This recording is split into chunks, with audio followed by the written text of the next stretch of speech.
संतों ने एक कथा सुनाई हमको। अब संतों के मुख की सुनी है, किस पुराण में है ये हमें नहीं पता।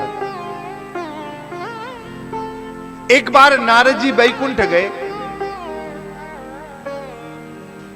नारद जी कीर्तन करते करते बैकुंठ पहुंचे, भगवान से बातचीत की, मिले और उसके बाद नारद जी वहां से निकल गए। आज नारद जी के मन में आया कि अरे भगवान क्या कुछ भूल आया। तो नारद जी पुनः गए तो उन्होंने देखा कि भगवान पोंछा लगवा रहे थे बैकुंठ में, बाल्टी और उससे वो सब पोंछा लग रहा था। तो नारद जी ने कहा प्रभु ये क्या लीला हो रही है।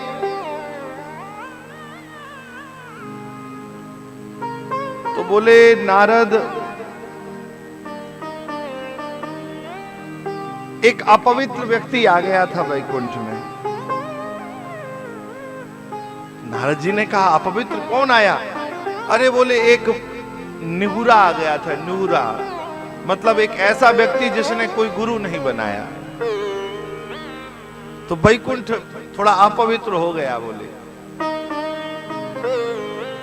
नारद जी को लगा कि ये कहीं भगवान हमसे तो नहीं कह रहे हैं कि हमारे कारण तो ये सब साफ सफाई नहीं चल रही है। नारद जी को हुआ कि प्रभु यदि ऐसी बात है तो जो गुरु नहीं बनाते उन्हें क्या करना पड़ता है।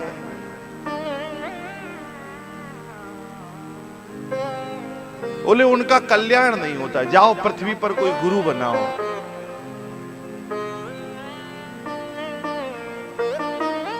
किसे गुरु बनाए, कोई योग्य तो मिले।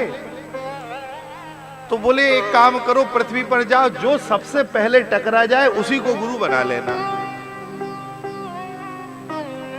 नारद जी जैसे ही पृथ्वी पे गए तो एक मछुआरा मछली पकड़ने जा रहा था और कोई तो मिला नहीं, वो मछुआरा मिल गया। ओ महाराज मछुआरा मिला तो वो मछुआरा, नारद जी ने कहा भैया अब तो हमको गुरु चेला बना लो। मछुआरा बोला हम तो ना ब्राह्मण है ना हमारा वो है। नारद जी बोले लेकिन हमारे प्रभु ने कहा है जो पहले मिलेगा हम तो उसी को, आप मिल गए हो हमको चेला बना लो। तो मछुआरा बोला ठीक है, तो चेला बना रहे हो तो उठाओ पोटली, चलो तालाब किनारे, अपने तो वहीं कांटा डालेंगे और वहीं बैठेंगे। हम गुरु जी तुम चेला उठाओ। नारद जी चले गए महाराज। आज सब करने के बाद पहुंचे भगवान के पास और कहा प्रभु मैंने गुरु बना लिया आपके बताए अनुसार, लेकिन वो जो गुरु है वो मछुआरा है, वो बेकार काम करता है।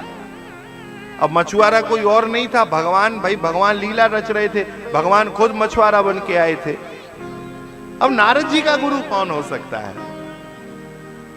स्वयं ठाकुर जी मछुआरा बने थे।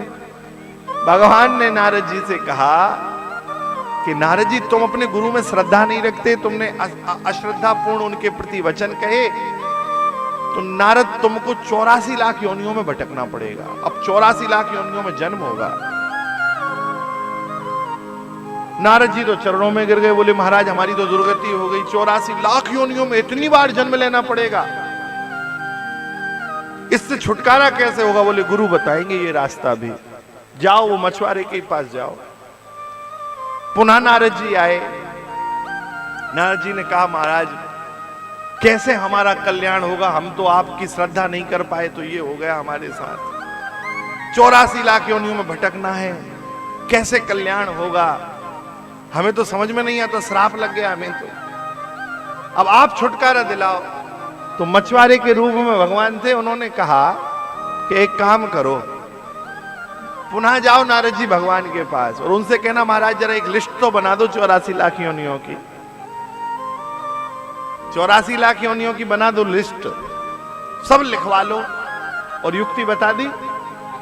नारद जी पहुंचे और नारद जी ने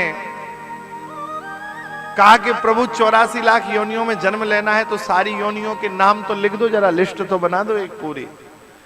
तो एक बड़े नक्शे के कागज पे भगवान ने एक एक योनि का नाम लिखा। 84 लाख योनियों के नाम लिखा गए। नारद जी ने कहा प्रभु एक बार दोबारा चेक कर लो, कोई बची तो नहीं है? ये हो गई ना 84 लाख? बोले हाँ। बोले एक बार और चेक कर लो, इसके अलावा तो कोई नहीं है? तो भगवान बोले हाँ कोई योनि नहीं है। तो नारद जी ने भगवान के सामने वो कागज बिछाया और महाराज उस पे लोटपोट हो के पूरे कागज पे लोटपोट हो गए। बोले प्रभु आपने कहा था 84 लाख योनियों में घूमना पड़ेगा, ये 84 लाख योनियां थी और हम इसमें घूम लिए। तो संत कहते थे कि देखो नारद जी को भी ज्ञान देने वाला गुरु है। अब ये हो सकता है संतों की कथा हो, हम ये नहीं कहते कोई प्रमाणित बात है, लेकिन जो संदेश है वो बात काम की है। संदेश यह है कि जीवन में गुरु नहीं है तो आपका जीवन अभी अधूरा है।